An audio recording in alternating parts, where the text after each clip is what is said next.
What's up, guys? I'm glad to see you all decided to take the next step and come back for episode 2. In this episode, we're going to be speaking about getting started and why so many people find it so hard and what you can do to actually get started. I've realized that the reason most people don't get started is broken down into 5 main things. There are multiple more, but these are the top 5 that I've noticed. A fear of judgment or rejection, a lack of skill, a lack of resources, the lack of willpower or motivation, and wanting things to be perfect. You're worth it. You can have this feeling anytime you choose. I'm going to break down each of those 5 reasons into something you guys can think about a little bit more. So number 1, the fear of judgment or rejection. The fear of judgment and rejection is something that everyone faces. And this is actually something that is actually biologically ingrained in us. If you look at it historically, people were meant to survive in groups. That's what got humans to the level of the food chain that we're actually in. If we didn't live in groups and work with one another, we'd easily be eaten by literally anything, even a honey badger. We are pretty useless alone. But when we work in groups, we can achieve so much more. So by human nature, people want to work together and people want to fit in with a group so that you aren't left behind. Back in the day, people used to herd together into smaller communities and towns, and those communities would survive a lot longer than either smaller communities or single individuals. Now, when we're talking about this, we're talking about way in the days when people still lived in caves and when people started building very primitive houses. And people realized that through collaboration and working together and sticking together, they could survive more and gather even more resources to survive even longer. Now, if you didn't fit in with a certain group of people, you wouldn't be allowed to stay in the community and you would die being left to yourself, and most people would have died back then. So biologically, it's ingrained in us to try and change ourselves and mold ourselves to try and fit in with our communities. Number 2, the lack of skill. One thing that stops a lot of people from doing anything is that they think they don't have the right amount of skill or knowledge to do something. And the thing they're missing is, if you don't start somewhere, you'll never develop the actual skill. You'll never develop the knowledge that you need to actually get to the place you want to be. Learning a skill is a process. It takes time, it takes effort, and it takes, like I said in video 1, you gotta try, you gotta fuck up, you gotta learn, and you gotta move on. So we have to take these skills and actually implement them and start somewhere. If we mess up, we try again. If we mess up, we try again, and we just keep learning and building from that. Number 3, lack of resources. The lack of resources pertains to money, information, technology, tools, and especially time. Time is one of the biggest factors that people say they don't have. And if you have to actually inspect your day minute for minute, how many of those minutes were you actually productive? How many minutes did you sit on your phone, on Facebook, on Instagram, Netflix, YouTube? There's all these different things that we do that eat up our time. I'm just a culprit to this, as anyone else is. And it's difficult to try and narrow down your focus onto the things you want to do. But when we say there's not enough time, this is never really the case. The problem is, we need to stop saying we don't have enough time, and we need to replace that and say, this isn't a priority to me. The minute you start saying that this isn't a priority to me, you'll immediately start seeing what you prioritize in your life. And if this is as important to you as what you say it is, then it should be a priority in your life. Number 3, a lack of willpower. The reason a lot of people have a lack of willpower to do something is because they haven't figured out their reason for doing something.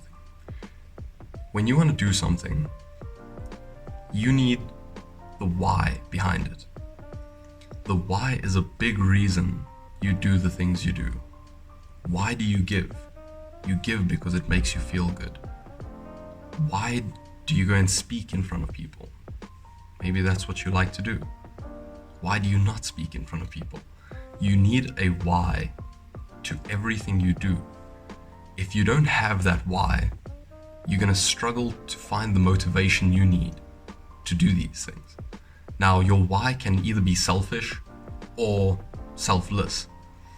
Historically, it's been shown that selfless acts of your why tend to make people work a lot faster and a lot harder at what they're doing. If you're doing something for someone else, if you want to try and help your parents because they've raised you your whole life and you want to give back to them, if you're doing it for different reasons, it's generally the selfless ones that enforce a more stringent time frame on yourself and actually causes you to take action faster. So whether your why is selfless or whether it's selfish is entirely up to you. But just never do something because you think that's what someone else wants. That's what you need to differentiate. You have to decide, am I doing this because I want to help someone else, or am I doing this because I want to be viewed in a certain way by someone else? And you should be doing things for yourself, for your own personal growth. But if you're helping someone else in the long term, that's just a major benefit. Number 4, no clear deadline or plan. There's a quote by Greg Reed that says, "A dream written down with a date becomes a goal. A goal broken down into steps becomes a plan. A plan backed by action makes your dreams come true." Now, if you have no clear definition of what it is you want to do and how you're going to do it and how you're going to break it down into further steps, your dream stays a dream. The things you want to do stay just things you want to do. If you say to yourself, I want to learn how to cook, that's a very broad statement. If you say to yourself, I want to learn how to cook the best turkey, now you have a goal. If you say, I want to learn how to cook the best turkey within the next month, you now have a time frame.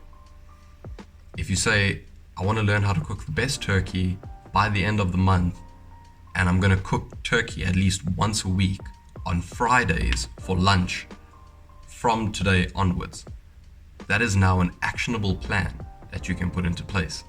You know your when, you know your how, and you can actually action these items and they don't just stay a dream. Whatever your dream is, you need to break it down into what your final goal is going to be, where you're going to start, and how you're going to achieve these things. Number 5, wanting things to be perfect. Everyone doesn't want to put out shit. Your work represents you. And because your work represents you, you want your work to be as good as what it can be. Something we need to realize though is nothing we do for the first time or the first few times is going to be perfect. And wanting things to be perfect is actually just a form of procrastination. We say, I can't start this until I have this because it's not going to look right. It's not going to look perfect. It's not going to sound perfect. Your end goal is never going to be perfect until you've started working at it and perfected the skills or perfected your tech that you're using. You need to learn how to use what you have to your advantage and learn how to better it each time, getting a little bit better until it is eventually perfect. But something will never be perfect off the bat. I learned this in a video from Dan Lok about the different forms of procrastination, and a false sense of perfectionism is one of those types of procrastination. I'll put a video link down in the description. Now, I've gone through all of these myself. I've been wanting to do the YouTube videos for a while. I had scripts written, but I couldn't start because I didn't have the right camera gear. So I went and bought some camera gear. Then I couldn't start because I didn't have the right audio. So I went and bought some microphones. And then I couldn't start because I had nowhere to mount my camera. So I went and bought some tripods. And after all of this, I'm now recording this video on my cell phone with the stock microphone with a blanket fort around the cell phone to dampen the audio, laptop screen behind me for lighting, PC screen on the side, a TV that is just playing a video of color changing light in the background for a little bit of ambience, and tiny little lights up there which literally cost 15 Rand or roughly $1. The batteries inside there cost 10 Rand, less than $1. So there's never a reason for you to not start because of the things you have. It's something I've gone through. I said I didn't have time, and I'm sitting here middle of the night trying to get this thing recorded. There's always time. There's always something you can do with the limited resources you have. And if you have a why strong enough, you'll actually start to achieve something like that. Now, one of the biggest challenges with actually actioning something is, again, getting started. And a technique that you can try and implement to get started is something called the Pomodoro Technique. I heard about this technique in a podcast with Matt Diavella and Thomas Frank. I'll put the video link down in the description once again. The Pomodoro Technique is a time management technique that was created by Francesco Cirillo in the 1980s. The technique consists of putting a 25-minute timer and breaking up whatever activity you're trying to do into 25-minute segments. Pomodoro is an Italian word that means tomato, that represents the tomato-shaped egg timer Cirillo used when he was still in varsity. The 6 steps used in the Pomodoro technique are as follows. Decide on a task to be done. Set a timer for 25 minutes. Work on the task. End your work when the timer rings and put a tick on the end of your page. If you have fewer than 4 ticks, take a short 3 to 5 minute break and proceed from step 2. After 4 Pomodoros, take a longer break of 15 to 30 minutes, reset your counter, and then start again from step 1. The Pomodoro technique is a very nice technique to use, but if we tweak it a little bit more, it makes it a little bit more attainable. And instead of following all 6 steps, you basically only do 2. 1, set a timer for 25 minutes.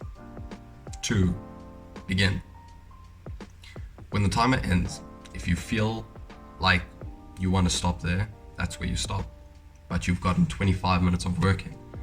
If you are actually truly in love with what you're doing, when those 25 minutes are up, you're more than likely going to continue. The Pomodoro technique is just used to get you started. And the minute you can get past that initial step of starting, the rest of the steps are a little bit easier. If we look at this in a physics sense, the most difficult force to overcome is the force of static friction. And once we get something rolling, the kinetic friction is a lot lower than what it was when the object was stationary. Another problem is people fall in love with the end goal.